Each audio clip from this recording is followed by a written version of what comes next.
Dans cette séquence, nous allons définir le vocabulaire relatif aux équations différentielles du premier ordre. Donc déjà dans le mot équation différentielle, on a deux informations.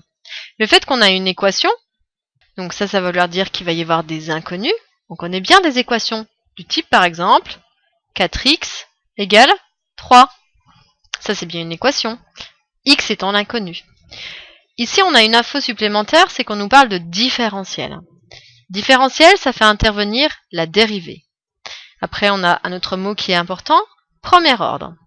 Donc en fait une équation différentielle du premier ordre, c'est une équation qui va faire intervenir la fonction, puisqu'en fait qui dit dérivée dit fonction, avec sa dérivée première, d'où le premier ordre.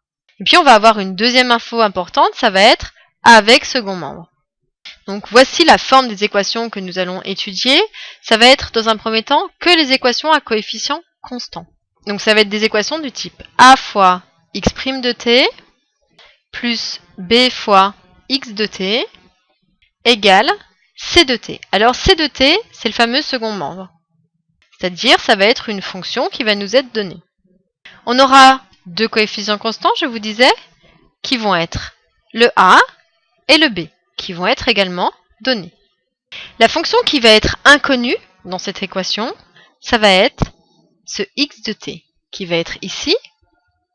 Et puis, elle va intervenir ici par le fait qu'on aura besoin également de la dérivée de x.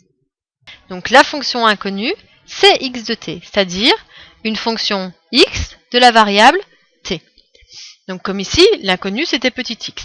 On pourrait également avoir des équations du type a fois y' de x plus b fois y de x égale c de x. C'est aussi une équation différentielle du premier ordre, vous voyez, ça parle de la dérivée première, sauf que cette fois-ci, la fonction inconnue, dans le deuxième cas, ce serait y de x. Donc cette fois-ci, c'est une fonction de la variable x.